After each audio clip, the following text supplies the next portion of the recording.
Hey everyone, welcome back to the I Should Totally Be Dead Right Now podcast, where we tell true stories of survivors of true crime, natural disasters, and everything else in between. How's it going, Michelle? I'm melting. Yeah. It's 600 degrees in here. I'm sorry. You don't have AC. Alas. I feel like I'm just sweating, and I apologize. No, like, you don't have to. I apologize. We're both sweating. Yeah, seriously. It's a little toasty in here, plus I lit a candle to make it smell nice, and then it got hot. Well, so. it does smell nice. Thank you. And the smell matches our drink, which you nailed it. So well done. It? What did we decide it was? Simply Peach. Simply Peach cocktail. Yeah. Correct. Thank you. Yeah. So it turns out this is super delicious and wildly easy to make. Yes. So we got some of the Kern's peach nectar, like the kind that comes in a can. You can get strawberry, peach, whatever. We got peach. And then we added some of the, the peach crown that everyone loves. Yeah. So we got a bottle, so it's a shot of the peach nectar, a shot of the peach crown, and then I top the whole thing with sparkling water. And so it just makes this very peachy, not super sweet. It's not super sweet, which is nice. Really delicious and refreshing. It's not too whiskey. It's not too sweet. It's just like a perfect balance. Yeah, it's like a perfect cocktail. I drank mine. Well, I'm on my second, and it's already gone. Because it's 6,000 degrees in here. I know, right? But I like to say it's also not morning, so that's a win for us. Yes, I know. So, well, look at us fucking drinking in the afternoon like normal people. Yeah. So there we go. I guess, yeah. I mean, anything else? I know. I can feel sweat in my eyebrows. Get over. I just feel bad. I'm going to be muffled because I'm just wiping the sweat off. Well, this last episode should have been my birthday episode, but it's not. It's okay. I know. Well, I guess happy birthday yesterday. Thank you. So. Thank you. This will come out on the 12th, which is whatever. Practically your birthday. Yeah, practically. The month of September is your whole birthday month. Birthday. But mine is October. I have the whole month. Yep. You have September. Thank you. Thank you. Well, my story is not birthday related or September. Nothing. It's just not related. But I thought it was interesting. Whatever. So, my story is kind of related. Kind of? Yeah, I had to search pretty hard. I have some interesting facts about birthdays, though. Oh, really? You want to now? Or? Yeah, it turns out that more people die on their birthday than any other day of the year. Really? Yeah, statistically, you're more probable to die on your birthday than any other day of the year. I guess it's fairly common. Really? Yeah. I feel like the statistics of that is low because it's 1 day out of the year. I know. That's why it's 1 out of 365. That's why it's wild that you're just more likely. So now I already survived my birthday. Yeah, so you're set. You're set for another year. Okay, that's good. That's good to know. Come around again, TikTok, Caitlin. Now I'm fearful of my birthday. Well, and I was looking up, I guess suicide is huge on birthdays also, which is a less cheerful thing to talk about. But yeah, I just thought it was interesting. That is interesting. I found a lot of death on birthdays, not a lot of survival. So, like I said, I had to deep for my story. All right. Well, I'm excited to hear what you came up with. Yeah. All right. So this story is about Ken, Rutherford, and Jerry White. Okay. So Jerry's going to come in a little bit. Okay. So we're just focused on Ken This is all about Ken right now. Okay. So it is December 16th, 1993. And Ken is 31 years old. And Ken is working as a training officer for the International Rescue Committee in Somalia. Oh, wow. That's impressive. I know, right? So his job was to help people apply for loans so they could rebuild their country. Oh, okay. Yeah. Okay. So on this certain day, he was driving his Toyota Land Cruiser, and he was inspecting a program site near the border of Ethiopia. All of a sudden, his car explodes. What? Yes. He actually ran over a landmine. Oh, that's terrifying. Ken comes to, and the first thing he sees is his right foot lying on the floorboard. Oh, I'm not attached to his body, presuming. No. Oh. And his whole car is just full of blood. Oh my gosh. And I can't even imagine trying to come to in that situation. No. Like, is that my fucking foot? I'm just doing my job. Yeah. Why is there blood everywhere? Yeah. And, oh my god. So he was not sure, like, is that my foot? He was in shock, of course. Yeah. And yeah, it was. But what he did is he kept trying to put his foot back, and it just kept falling off. Oh dear. I know. Oh my gosh. Yeah, he's in shock, I think. So then he looked at his other foot. It was there, but the top of his foot was completely gone. Oh. And he could see the bones connecting to his toes, but some were missing. Well, he's like, now I've got a schematic to put my other foot back together. There we go. But Ken found the strength to drag himself out of the car. And luckily, his radio that he had on him was still working. So he called for help. Oh my gosh. Waiting there to be rescued, he prayed to God. He said if he lived through this, then he would like to marry Kim, which was his fiancée of 2 months now, and to have a family. He started to cough up blood, and he knew that he had also some internal injuries, and the taste of his own blood was sickening to him. I would imagine. Help arrived, and they placed Ken in an evacuation plane, which went from Somalia to Nairobi. And on this plane, there was a Belgian doctor and American nurse who actually gave him some of their blood so he would survive the flight to the hospital. Wow. I know, right? That is... Ugh. He states, I am here today because of the resources I had at my disposal. I had a radio to call for help and an airplane to evacuate me. Most landmine victims are not so lucky. The United Nations estimates that an average lifetime care of a landmine victim costs from $5,000 to $7,000. My medical costs have already exceeded $250,000. I was going to say, that seems pretty low. Well, maybe because people don't survive. I mean, yeah, probably. I'm sure, yeah. So, oh my gosh. Ken underwent 11 operations, including an amputation of his lower right leg, which that's the one where the foot was off. Oh. This incident fueled Ken, and he became a speaker and delivered presentations about landmines in 40 countries. And over the years, he actually published 5 books as well. I thought this guy was already effing impressive, and now he's like injured himself wildly. Right. Yeah, well, not himself, I guess. Anyway, but now he's doing even more amazing things. Mm-hmm. Thanks a lot for making me feel like an asshole, a lazy one. So this was in 1993, but in 1997, they actually had to amputate his other leg because there were some complications due to probably the foot injury, probably, and losing the whole top of it. Mm-hmm. Oh my gosh! But this is where Jerry comes in. Oh yes, indeed, I forgot about Jerry.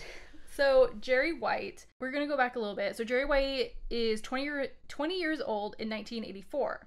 Oh, so okay. This is before. So Ken. Actually, never mind. So he went to Israel for his junior year to study abroad at the Hebrew University. Okay. During spring break in April, Jerry and 2 American roommates went out hiking in northern Israel. They were tracing the footsteps of biblical prophets. Okay. So they went off the beaten path a little bit to set up camp. One morning, Jerry went ahead of his friends to scope things out, but that's when he, in fact, stepped on a landmine. Oh. He states, I can still remember the deafening blasts and the smell of blood, burnt flesh, and metal. Well, they're so hidden. Oh, yeah. I mean, you won't even know. Even absolutely tell not. They're there. His friends heard the explosion and rushed to him and rolled him over.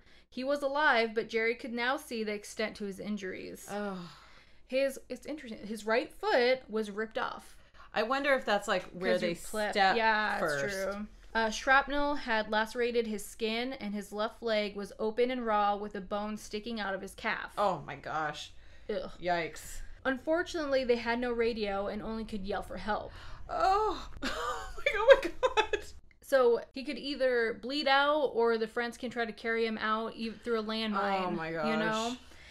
His friends were super brave and carried him all the way back, and there was no other Oh my god, injuries. I carried you back, Caitlin. Thank you, Michelle. They got him to a hospital where he spent 5 months and underwent 5 operations. One of them was an amputation of both of his legs. Oh. So he had to relearn how to walk with prosthetics. So how do these 2 men connect? Yes, indeed. Other than besides just the landmines. Shut up. Well, they also lost their foot. That's right. No. These two actually came together and co-founded the LSN, which is Landmine Survivor Network. Oh. Which later became Survivor's Corpse. Okay. Corporation. Survivor Corporation, whatever. They led the way in an international campaign to ban landmines. The objective was to have the world free of anti-personnel mines and cluster munitions. This campaign has since grown with active members in 100 countries, not Russia or the U.S. But well, I don't know if we have a huge problem with landmines over here. It's over here, yeah, no. not in this country, but right. Probably some parts. But I mean, for the most part, yeah, we've not as war-torn as other countries are. Well, unfortunately, Russia right now with the war in Ukraine, they have been using landmines. Yeah. Mm-hmm. A prominent supporter of this was actually Diana, Princess of Wales. Oh. Ken and Jerry actually accompanied her on her last humanitarian mission to visit landmine survivors in Bosnia. Oh, wow. And that was just 3 weeks before her death. Wow. Yeah. But Ken and Jerry were awarded the Nobel Peace Prize in 1997 for their role with the international campaign to ban landmines. I know, right? So yeah, they've just been doing presentations. They're, I know Ken is a teacher of politics or stuff like that. Political science. Yeah. So it's just interesting that these two tragic, totally unrelated things, tragedies. Yeah, brought them together, and they got the Nobel Peace Prize. I mean, dang. I know. How cool would it be to do something so amazing that you got a Nobel Peace Prize for it? I know, right? It's like, that'd be great. You're just an incredible human being. Yeah. And everyone should know about it. Yeah. We probably won't get one for drinking and telling stories, but you know. I feel like we should.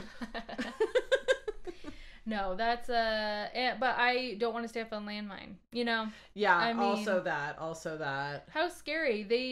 Jerry said there's no signs, no fence, no nothing, and you could just walk out. Oh, just think you're hiking, you're trying to find like the biblical prophets, you know, and then boom. Yeah. It's so scary. And usually people don't survive that, I feel. I actually know 2 people over in Israel right Oh, really? now. And one, she was posting pictures, and you could see the missiles trying to come down, but they have that, what is it, the iron... I don't know. Oh, shit, what the hell is it called? I have no idea. Iron something, Iron Shield, or... Anyway, it's this... They shoot them Iron Dome. I think that is, in fact, what it is. Look at that. But they're able to shoot down all the missiles that are shot at them. Oh, and so you just see them coming down and then shot, like, out of the air while you're in your hotel room. And it's like, I just can't even... That's so hardly scary. imagine how scary that is. Especially what's happening in Ukraine right now. I couldn't even imagine. Yeah. I know. We were like, we're going to Europe this winter. No, we decided to stay home. That's fair. So yeah. It's just, you never know. I mean, gosh, the world has just been turned upside down after COVID and everything. It just seems like everything's just crazy and chaotic. I think so too, yeah. That's so sad. It's wild. It is wild. But... Well, now we need another drink. Yeah, no, absolutely. But Ken and Jerry, freaking good job. Way to come together. I know, and change the world. Yeah, right? That's really what they're doing. Yeah. Ugh. Good for them, man. That's incredible. It does make me feel like a lazy asshole. That's true. But, you know, someday. I'll get there. We're working on it. Nobel Peace Prize, here I come for doing something awesome. I don't know what. Saving the bees. Ooh, good one. There you go. Would you get a Peace Prize for that? I don't know. Yeah, bees are important. Yeah, absolutely. We would die without them. Okay, thank you, Caitlin. You're welcome. Thank you, Michelle. All right. We'll get drink time. All right, Michelle. Okay. Let's move on to yours. I feel like mine is a little bit related in a not really at all kind of way, but when we get to it, I'll tell you. Okay. Or you'll probably know, but anyway. All right. Yeah, again, not related at all, but a little bit related. Okay. Well, of course I was looking for someone who died or almost died. Or survived on their birthday. Right. Okay. We got there. For. And so it took me a little while. Because again, it was just like suicide. I was like, oh, well, this is the most depressing search ever. So I ended up on this story. Okay. This is about Mark Littlemoor. And so I'm taking this back to June of 2014. Okay. And the month starts off just like normal. His son's 7th birthday was early in the month, so they celebrated that. And then his best mate, Mark, as well, also had a birthday. So he had his big annual birthday party in the middle of the month. So 2 Marks. Yes. Okay. 2 Marks. All right. So he said the birthday party had a few beers and some DJing. Sounds like a good time to me. And so it was, like I said, just sort of a normal month going through it. And then Wednesday, June 18th, he took a train down to the BBC offices in London to talk to his team about some new BBC initiatives and things. Okay. And so after the meeting, they all went to an African restaurant around the corner and had some hot and spicy jerk chicken.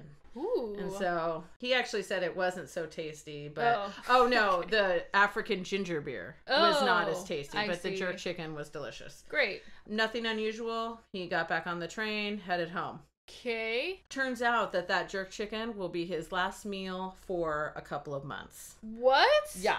The next day, it started, is what he said. It started. Okay. It was him feeling a little bit poorly. He came home from work because he was feeling intermittently hot and cold, just sort of normal sort of flu symptoms. Okay. And he was like, oh, I probably have a little bit of a stomach bug or maybe a little bit of food poisoning or something like that. Yeah. And then by the evening, he was vomiting and having diarrhea and everything. So he texted his boss and was like, listen, I won't be into work this Friday.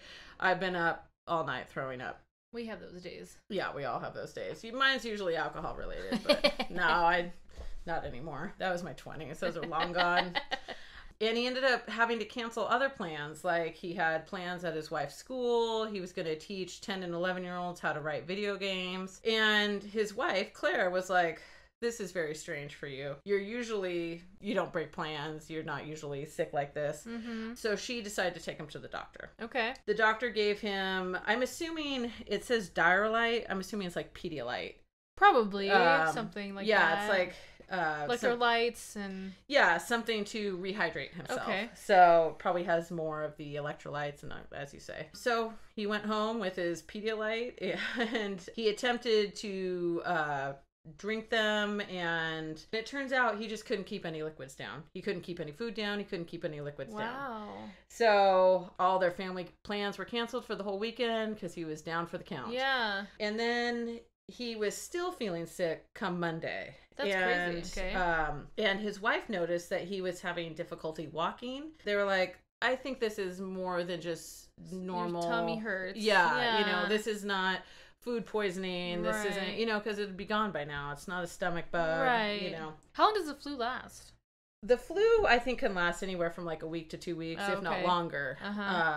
Spoiler alert, this is not the flu. Woo! Dun, dun, dun. They went back to the doctor. Okay. And when they examined him, they found that if they touched his stomach at all, he would cry out in pain. Oh. But he actually has no recollection of that. At this point, he's starting to be out of it. Okay. Yeah, so something is not right. Terribly not right. Yes. And so they were like, we need to get him down to the accident and emergency department immediately. I'm assuming it's like our intensive care or emergency room. Okay. Again, this is over in the UK. And it's clear that the symptoms were much more serious than they first imagined. So at this point, his memory starts to get hazy, and he actually doesn't remember a lot of what happens. He just sort of has taken his wife's word for her memory of what happened. So she had already taken the morning off work, needing to drive him to the doctor.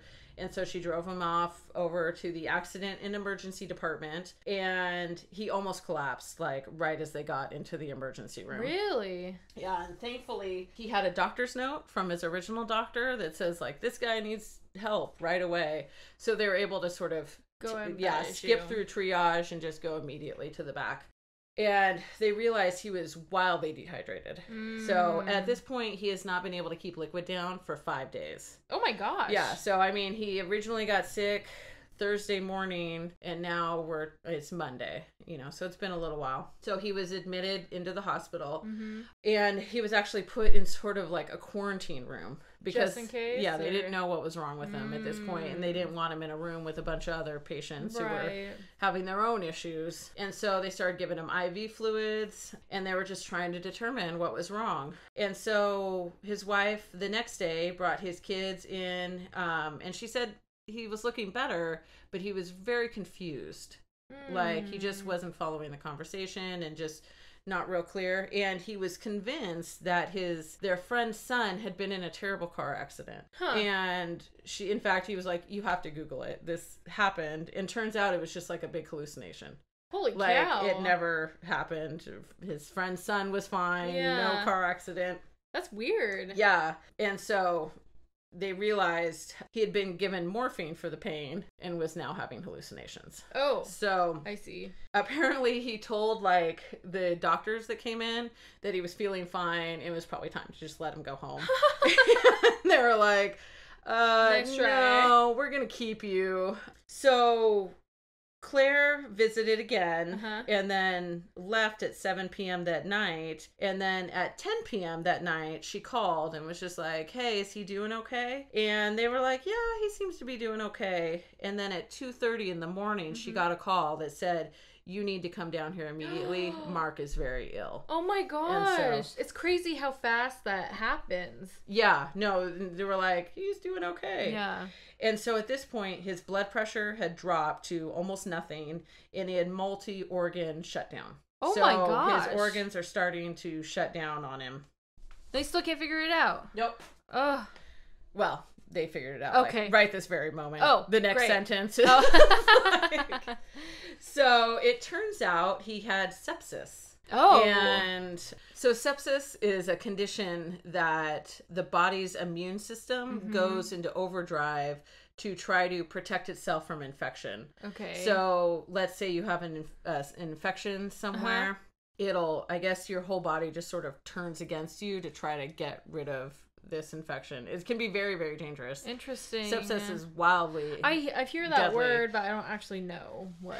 Yeah, I'm actually not even with this still not fully sure. I do know. So is your body attacking yourself to try to help yourself, but it's actually not. It's helping. actually hurting yourself very. Okay.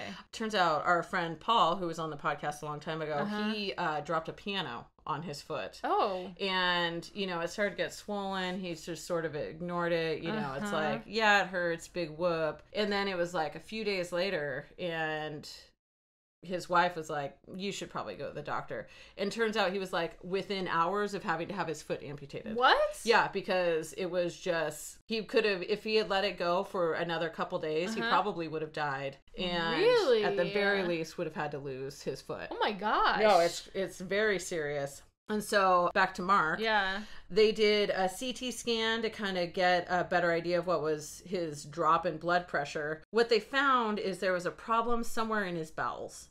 Oh. So they weren't fully sure where. They, of course, thought back, like, was it that spicy jerk chicken or was something else going on? But they had to go in to do bowel surgery. Oh, okay. Right, what that's called. But fortunately, he had one of the best surgeons in the area, like, on hand. So they did, like, investigation surgery or whatever, or, like, just to see? Yeah, I think they were just trying to find the infected piece of bowel and remove it. Oh, okay. I don't think they cared why it was infected. Right. They just wanted to get it out. Fair. So the operation, they concluded that he had ischemic sounds good. Yeah. He had an ischemic bowel due to inadequate blood supply. And now what I think that is, and actually we should probably look it up before I think it's when your bowel gets twisted and part of it kind of dies. Oh, it just looks like a partially blocked or... Yeah, blood flow. Blood flow. Yeah. All right, so he didn't have enough blood flow to his bowels. Interesting. The body is so weird. Okay. I know, right? Yeah. So they were able to remove the infected piece of his bowel. Oh, okay. They found it. Okay. Yeah. And so they did everything they could to make it so he wouldn't have a stoma, which is an opening in the stomach which waste travels out of your stomach, like into a bag. Right. You know what I mean? Uh-huh. So you're like, yeah, I got People it. with bags. Yeah.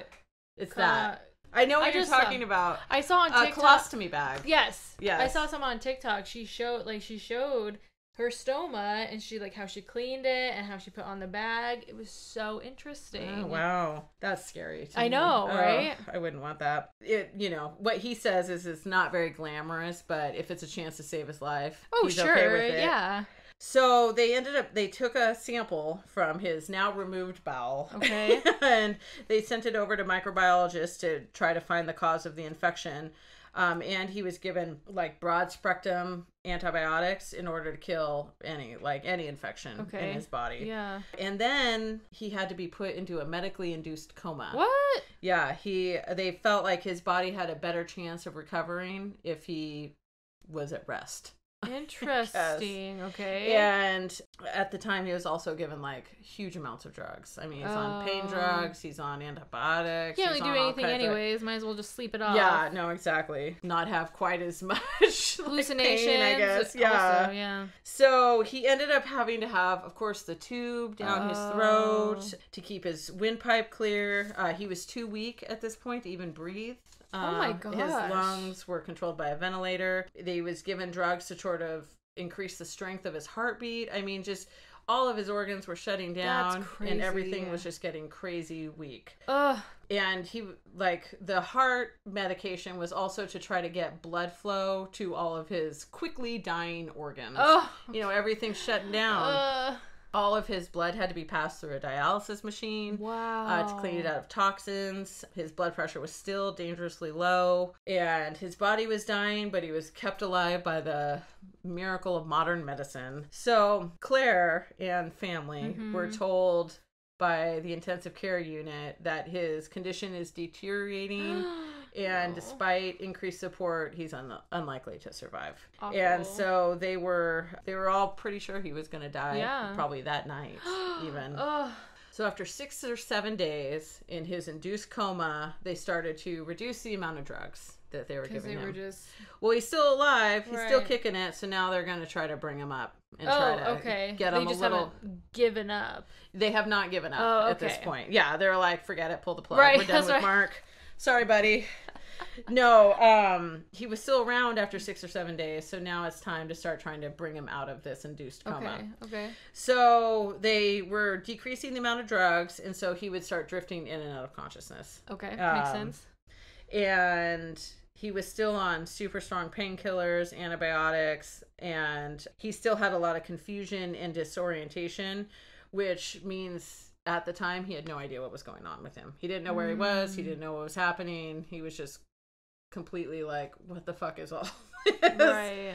And of course that was all the sepsis, I guess. It just makes you confused and disoriented. Makes sense. He said his dreams felt oddly lucid, but they were super crazy and involved things that he can only imagine that he heard around him in the hospital. Oh, interesting. So he started including conversations that people were having around him into his dreams, and they were super vivid. It's like shit would happen to you, I think. Right. You'd be like, you don't even know the dreams I had.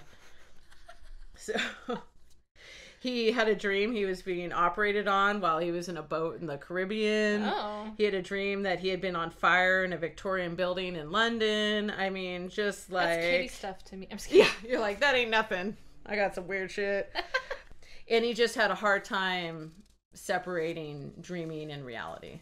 It's just... That's crazy. I guess I don't know what it's like to be in a coma, and hopefully I never do, but how interesting. I always wonder, how it is. Yeah, how much can they actually hear? Yeah. How much are they actually conscious? How they can remember. Yeah. Interesting. Well, apparently you just have a lot of crazy dreams about all the crap that happens around you. Huh. So, thanks to Claire, he slowly started to regain some understanding of what was going on. So I'm assuming she just kept explaining what was happening. So the microbiologist had finally discovered that he had contracted streptococcus. Is that how you say this? Sure. Well, anyway, I know. It's like strep throat. Oh. It's the same...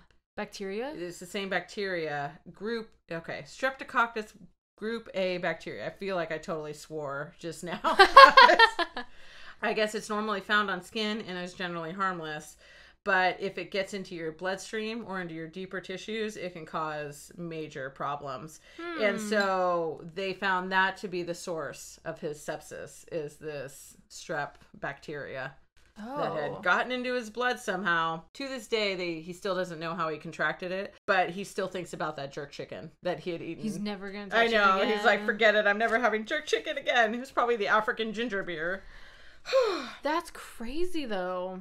Like, something that is so, like, is not deadly, just, like, on your skin, which is, like, the biggest organ we have. But once it gets inside, it's like, forget it. You're done. That's interesting. I know. I wonder if he had maybe a cut somewhere or something along those lines. And that doesn't say. That's completely it's just observation. Speculating. Yeah. So we're not doctors. So yeah, clearly. You're like, bitches, that is obvious.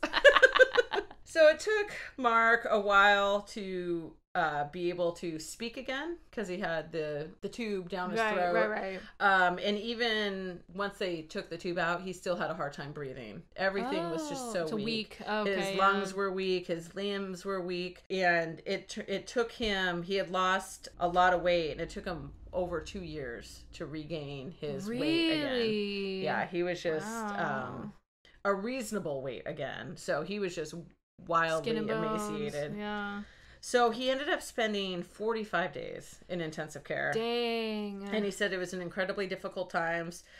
He's still coming to terms with the fact that he was very ill and his body wasn't functioning. He had to learn to breathe on his own. He had to wean himself off the ventilator, and just being able to get his lung capacity up was a huge challenge. Wow. But the thing that kept him going was just thinking about getting home to Claire and his kids, so I can just be home with them again. He had to learn to eat again. So, because he had been tube fed for 25 to 30 days at that point. So he says he had to be spoon-fed yogurt and soup in super small portions.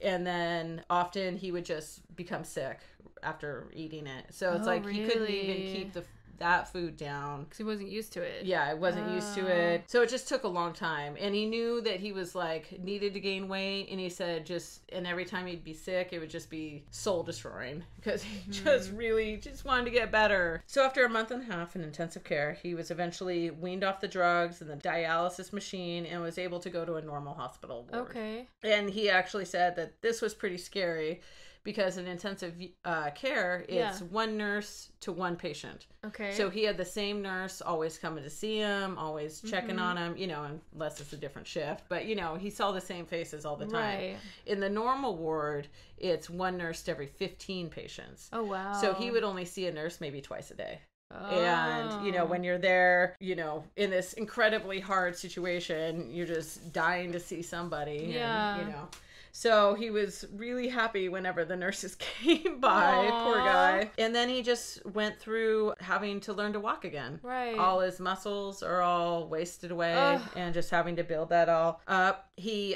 when he first started to walk, he would almost faint because his blood pressure was still so low. And so it just took a long time to even just be able to sit up properly and to be able to start using crutches. And so it took him about 3 months to be able to learn to walk again. Goodness. And then he started having numbness in his feet. This is where the foot thing comes in. The relation. Yeah. It's very thin, as I said. Okay, we're reaching. But I guess he had necrotic tissue in his feet, which is, of course, the tissue that is dying and killing other tissue around it. Oh. You don't want it. Right. So yeah, it doesn't sound good. So it was all because he had this lack of blood to his feet. I mean, he's just suffering from lack of blood everywhere. And so they thought they were going to have to amputate his feet. But fortunately he was able to keep walking and keep moving forward, and he was able to keep his feet. Oh, that's good. That's good. Okay. Yeah, the nurse was like, I'm surprised. Essentially, you should have lost your feet a long time ago. So on September 18th, 2014, was that 4 months later? Yeah. He was able to go home. Oh my gosh. That's 2 so days. long. I know. He was almost in the hospital for 90 days. Ugh. I know. It's a long, long time. And he said that's when his recovery really started to take off. Oh, now he's okay. home. Familiar environment. Yeah, people who love him Yeah. are around him. So he had the stoma to deal with. He had a catheter still that he was unable to remove still. He could still barely walk and was exhausted and, was still close to fainting. But he just kept on going because he always had that constant fear that one of his toes or his feet were going to have to be amputated. So he couldn't take any days off. He couldn't rest. He just had to keep on going. He ended up actually having to have half a toe amputated. Hey, that's not as bad as what it could be. That's what he said. Looking at the bigger picture, half Yeah. a toe ain't so bad. He knew it was going to change the way he walked and, pretty much his body would never be the same again. But he felt like, it's okay. I'm alive. I'm still kicking. Yeah, absolutely.